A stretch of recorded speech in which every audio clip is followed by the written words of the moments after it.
जय गुरु जी संगत जी। वीडियो को लाइक कीजिए, चैनल को सब्सक्राइब कर लीजिए और बेल आइकन के बटन को प्रेस कर दीजिए ताकि लेटेस्ट वीडियो की जानकारी आपको अच्छे से मिल सके। जय गुरु जी संगत जी। गुरु जी के श्री चरणों में कोटि कोटि प्रणाम और गुरु जी की प्यारी संगत को जय गुरु जी। संगत जी, आप देख रहे हैं रहमत गुरु जी की। स्वागत है आपका अपने इस चैनल पर। संगत जी, आज जो सत्संग हम आपको सुनाने जा रहे हैं वो गुरु जी की बहुत ही प्यारी संगत का सत्संग है। तो उन्होंने हमें अपना नाम बताने से मना किया है। मेरी आपसे प्रार्थना है कि आप सत्संग को पूरा अंत तक सुने और गुरु जी की कृपा प्राप्त करें।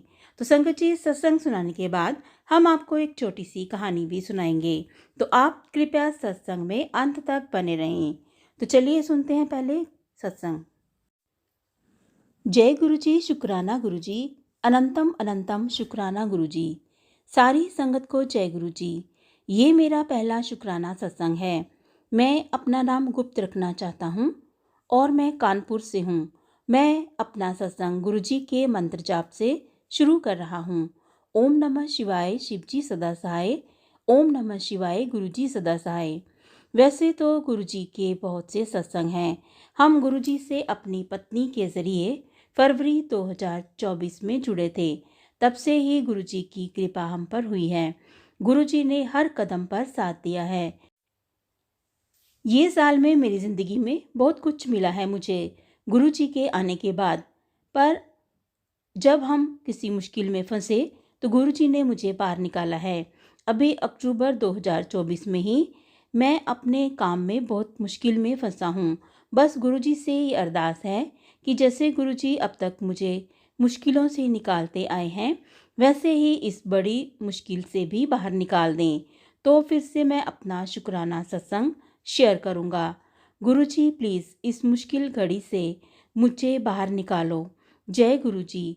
अब मैं यहीं अपना सत्संग समाप्त करता हूँ। ओम नमः शिवाय, शिव जी सदा सहाय। ओम नमः शिवाय, गुरु जी सदा सहाय। जय गुरु जी संगत जी। ये था संगत जी का एक छोटा सा सत्संग।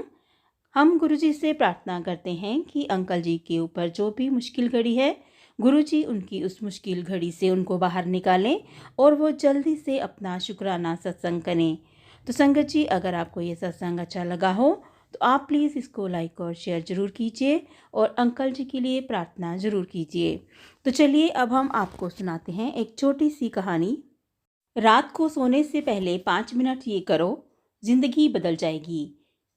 आधी रात को एक शिष्य ने अपने गुरु को चैन की नींद से सोते हुए देखा।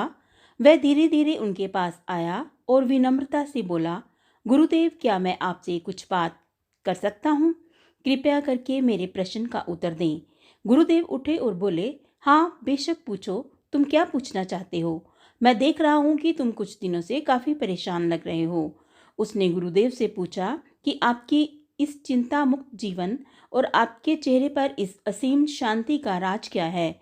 मैं जानना चाहता हूँ कि आप हमेशा खुश कैसे रहते हैं। क्या आपको भी कभी चिंता नहीं होती या आप कभी दुखी नहीं होते?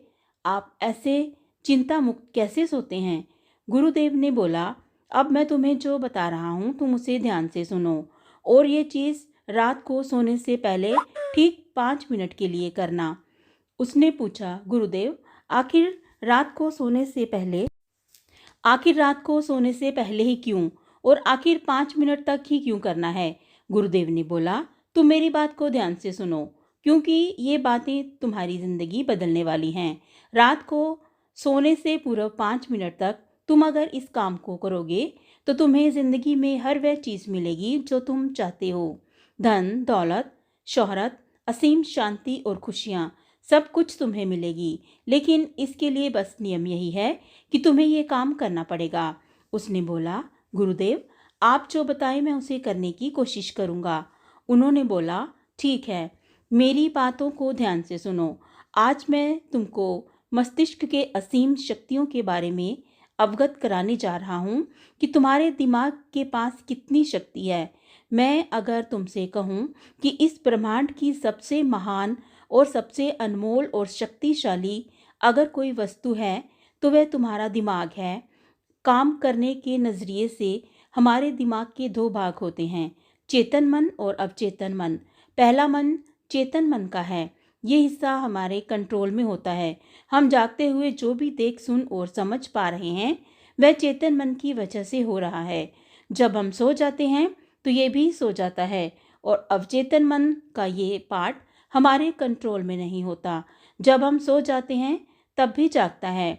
सपने आदि इसी वजह से आते हैं। चेतन मन और अवचेतन मन को एक उदाहरण द्वारा समझा जा सकता है। जब भी कोई व्यक्ति पहली बार मोटर बाइक चलाना सीख रहा होता है तो उसे मोटर बाइक को ध्यानपूर्वक नियंत्रण करना होता है। शुरुआत में वह संतुलन नहीं बना पाता और थोड़ा डरा हुआ भी रहता है, लेकिन कुछ दिनों बाद जब वह मोटर बाइक चलाना सीख जाता है तो उस मोटर बाइक को नियंत्रण करने के बारे में सोचने की भी आवश्यकता नहीं होती। अब मोटर बाइक अपने आप ही नियंत्रित हो जाती है और अब तो वह मित्रों के साथ बातचीत करते हुए या कोई कार्य करते हुए भी मोटर बाइक चला सकता है। ऐसा क्यों होता है? शुरुआत में जब व्यक्ति पहली बार मोटर बाइक चलाना सीख रहा होता है तो वह अपना चेतन मन इस्तेमाल कर रहा होता है, लेकिन बाइक जब बार बार मोटर बाइक चलाने की प्रैक्टिस करता है तो ये अनुभव उसके अवचेतन मन में संग्रहित और स्टोर होने शुरू हो जाते हैं और धीरे धीरे अवचेतन मन चेतन मन की जगह ले लेता है। हमारा अवचेतन मन एक ऑटो पायलट सिस्टम की तरह है जो अपने आप स्वचालित तरीके से कार्य करता है। सभी स्वचालित कार्यों जैसे सांस लेना, दिल धड़कना आदि कार्य अवचेतन मन के द्वारा ही किए जाते हैं। हमारी आदतें, रोजमर्रा के सभी कार्यों में अवचेतन मन का महत्वपूर्ण योगदान है। हमारे हर एक विचार में हमारे अवचेतन मन पर महत्वपूर्ण प्रभाव पड़ता है, या ये कह सकते हैं कि हम जो भी कुछ सोचते हैं या करते हैं उससे हमारे अवचेतन मन की प्रोग्रामिंग होती है और फिर बाद में धीरे धीरे अवचेतन मन उस कार्य को नियंत्रित करने लगता है। हमारी आदतों और धारणाओं का निर्माण भी ऐसे ही होता है और बाद में वह आदत स्वचालित रूप से अवचेतन मन के द्वारा नियंत्रित होती है। ये हम पर निर्भर करता है कि हम अपने अवचेतन मन की प्रोग्रामिंग कैसे करते हैं। एक बार प्रोग्रामिंग हो जाने के बाद अवचेतन मन उसी के अनुसार कार्य करने लगता है, चाहे वह कार्य गलत हो या सही। चेतन मन को अवचेतन मन का चौकीदार या गेट कीपर भी कहा जा सकता है। दरअसल हमारा हर विचार एक बीज की तरह है और हमारा अवचेतन मन एक बगीचे की तरह है। हमारा चेतन मन ये निर्णय करता है कि अवचेतन मन में कौन सा बीज बोना है और कौन सा नहीं। हम कभी कभी अनजाने में अपने अवचेतन मन की गलत प्रोग्रामिंग कर देते हैं। जैसे अगर मैं ये सोचता हूँ कि आज ये काम कल कर लूँगा तो ये छोटा सा विचार धीरे धीरे मेरे कार्य को कल पर टालने की आदत बन सकता है। इतना सब सुनकर उसने गुरुजी से पूछा, लेकिन इसका नींद से क्या तात्पर्य है और सोने से पहले 5 मिनट तक हमें क्या करना है और चिंता मुक्त जीवन का रहस्य क्या है, आप हमें बताएं। गुरुदेव ने बोला, हर चीज़ को सीखने की जल्दी अक्सर इंसान को गलत जानकारी देती है। वह गलत जानकारी किसी काम की नहीं होती, इसलिए सब्र और धैर्य के साथ बातों को सुनने की आदत डालो। गुरुदेव ने बोला, क्या तुम्हें पता है कि चेतन मस्तिष्क हमारे ब्रेन पावर का सिर्फ 5% इस्तेमाल करता है। यही दूसरी तरफ आपकी फीलिंग और बिलीव सिस्टम, यादें, अनुभव और भी बहुत सारी चीज़ जो स्वतः चलती हैं, जैसे सांस लेना, पलकें झुकाना, हृदय का धड़कन महसूस करना, ये सब चीज़ आपका अवचेतन मन कंट्रोल करता है। ये आपकी ब्रेन पावर को 4-5% इस्तेमाल करता है। आपके अवचेतन मस्तिष्क की प्रोसेसिंग पावर लगभग 40 मिलियन बिट्स पर सेकेंड होती है, यानी कि अवचेतन मन से लाखों गुना ज़्यादा है। अवचेतन मन के पास इतनी क्षमता है कि ब्रह्मांड की अनंत संभावनाओं को बड़ी आसानी से सच कर सकता है। जिंदगी में एक बात हमेशा याद रखो, तुम जो भी हो, जैसे भी हो, अपनी सोच की वजह से हो। तुम अपने दिमाग को जैसी बातें बताते हो, जैसी चीज़ें दिखाते हो और जैसी बातें सोचते हो, तुम वैसे ही बन जाते हो और वैसे ही तुम्हारी ज़िंदगी होती है। और इन्हीं वजह से सुख, दुख और शांति सब कुछ मिलता है, सब कुछ खो भी जाता है। इसलिए खुद को सही दिशा देना ज़रूरी है। क्या तुमने कभी ऐसा अनुभव किया है कि जब तुम सोते हो तब तुम घटना के बारे में सपना देखते हो जिससे सोने से चंद मिनट पहले सोचा था या बोला, देखा या सुना होगा? अगर आपके साथ ऐसा कुछ अनुभव हुआ है। उसने बोला, हाँ गुरुजी, सोने से पहले जब हम आधा सोए आधा जागे हुए अवस्था में होते हैं तब हम तैयार होते हैं अपने अवचेतन मन में उन विचारों को डालने के लिए जिसे हम अपने जीवन में प्रदर्शित करना चाहते हैं। तब तुम जो भी सोचोगे, जो भी मन में विचार लाओगे और जिन विचारों के साथ तुम रात को सोने की कोशिश करोगे, वह चीज़ तुम्हारा दिमाग साकार करने की कोशिश करेगा। इसलिए सोने से पहले अच्छी चीज़ों के बारे में सोचो, अच्छी चीज़ों के बारे में जिसके लिए हम सपना देख रहे हैं, जिसे हम पूरा करना चाहते हैं, उसी से रिलेटेड पॉजिटिव विचार अपने इसी समय में अपने अवचेतन मन में डायरेक्ट डाल सकते हैं। इसके लिए 2 तरीके हैं। सबसे पहला तरीका, तुम सोने से पहले सिर्फ इन चीज़ों के बारे में सोचो जो तुम्हें सुकून दें, जो शांति दें, जिससे तुम्हारा मन हल्का हो। आंख बंद करके तुम ये सोचो, आज का पूरा दिन बिताकर मैं हमेशा की तरह ये आज के आखिरी 10 मिनट खुद को दे रहा हूँ। मैं सबसे पहले उनको माफ़ करता हूँ जिन्होंने आज मुझ पर गुस्सा किया। मैं उन सबको माफ़ करता हूँ जो बदल गए। मैं उन सब उम्मीदों को खुद से अलग करता हूँ जो किसी और इंसान पर टिकी हैं। मैं पास्ट की सभी बुरी आदतों को छोड़ता हूँ। इस दुनिया में हर कोई इंसान ही है और इंसानों से गलतियाँ हो जाती हैं, इसलिए मुझसे भी गलतियाँ हो जाती हैं। गलती होना एकदम नेचुरल है। मेरे पास आज जो कुछ भी है वह काफ़ी है। मैं हर दिन खुद के और करीब आता जा रहा हूँ। किसी की बुराई करना, किसी के बिहेवियर को जज करना, किसी के लाइफ को जज करना, खुद को या दूसरों को दोष देना, दुखी रहना या सोते रहना, ये आदतें मुझसे बहुत दूर हैं। हाँ, मैं ऐसा ही हूँ।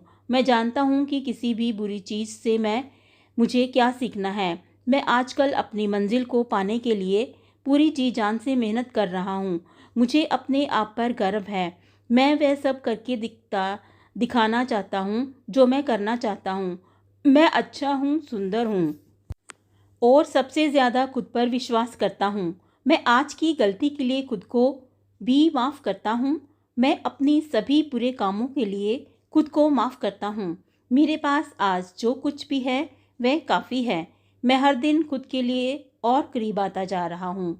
किसी की बुराई करना, किसी के बिहेवियर को जज करना, किसी की लाइफ को जज करना, खुद को दूसरों को दोष देना, दुखी रहना या रोते रहना, ये आदतें मुझसे बहुत दूर हैं। हाँ, मैं ऐसा ही हूँ। मैं जानता हूँ किसी बुरी से बुरी चीज़ से भी मुझे क्या सीखना है। मैं आजकल अपनी मन को पाने के लिए पूरी जी जान से मेहनत कर रहा हूँ। मुझे अपने आप पर गर्व है। मैं वह सब करके दिखाता हूँ जो मैं करना चाहता हूँ। मैं अच्छा हूँ, सुंदर हूँ, सबसे खुद पर विश्वास करता हूँ। मैं आज की गलतियों को खुद के लिए भी माफ़ करता हूँ। मैं अपने सभी बुरे कामों के लिए खुद को माफ़ करता हूँ। मेरे घर वालों के साथ मेरा रिलेशन बहुत अच्छा है। मैं अपने गुस्से को इसी वक्त खुद से अलग करता हूँ। मैं हर तरह के डर को इसी वक्त खुद से अलग करता हूँ। मैं मानता हूँ कि आज के दिन मुझे एक नई सीख मिली है। मैं समझता हूँ कि आज का दिन चला गया, लेकिन मैं ठीक हूँ। मेरा शरीर स्वस्थ है। अंत में गुरुदेव बोले, यदि तुम रोज 5 मिनट तक इन बातों को खुद से कहोगे तो तुम्हारा मन तुम्हें ये यकीन दिलाएगा कि जीवन में कितनी शांति है। अगर आप भी भगवान शिव के भक्त हैं तो इस वीडियो को लाइक करें और ऐसी ही प्रेरणादायक कहानियों के लिए चैनल को सब्सक्राइब करें। साथ ही कमेंट में हर हर महादेव लिखना ना भूलें। धन्यवाद। अगर आपके पास भी अपना कोई सत्संग है और आप उसको संगत में शेयर करना चाहते हैं तो हमें डिस्क्रिप्शन में दिए गए व्हाट्सएप नंबर पर अपना सत्संग सुंदर लिखावट में भेजें। हम आपके सत्संग को संगत में शेयर करेंगे और आपको ऐसी ही प्रेरणादायक कहानियों से जोड़ेंगे। जय गुरु जी, शुक्राना गुरु जी।